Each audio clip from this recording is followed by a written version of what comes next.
is called Nyatiti. Yeah, Nyatiti. There's a lady asked me what's the meaning of Nyatiti because another way she calls it Nyatiti. Yeah, so okay, I'll start with the song. You know, these are the last few days back. I met a beautiful lady. She told me as a wedding. And I was happy because by the time we traveled to Kenya, 2 days we meet and I play for him some beautiful songs. Say it's about love song. Yeah, so before I start, I'll just give you one song. The song is called Obongo. Yeah, you know, by the time we travel, we have to have that culture. Yeah, Obongo means God. For those who don't know the meaning of Obongo, in Igbo, you know, I don't know how to speak Igbo, but we call it Bulungu. Yeah? Yeah. Yeah. So let me sing for you. Yeah.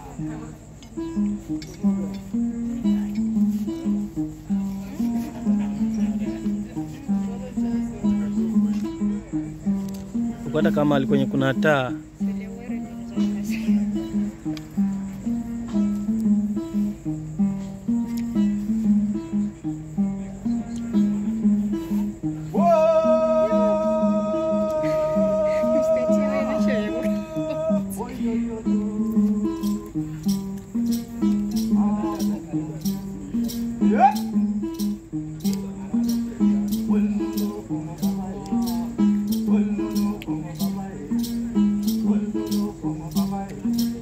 Obongo place, Aliye.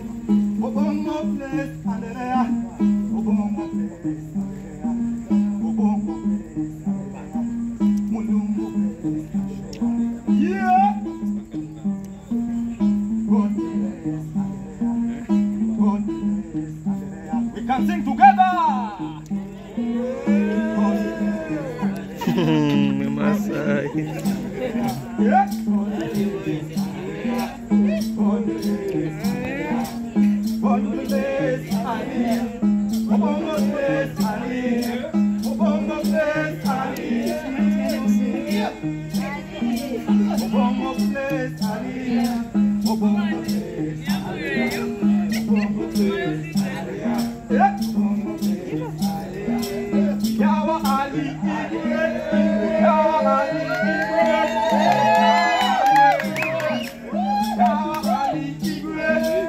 Everyone say Igwe!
Andrea.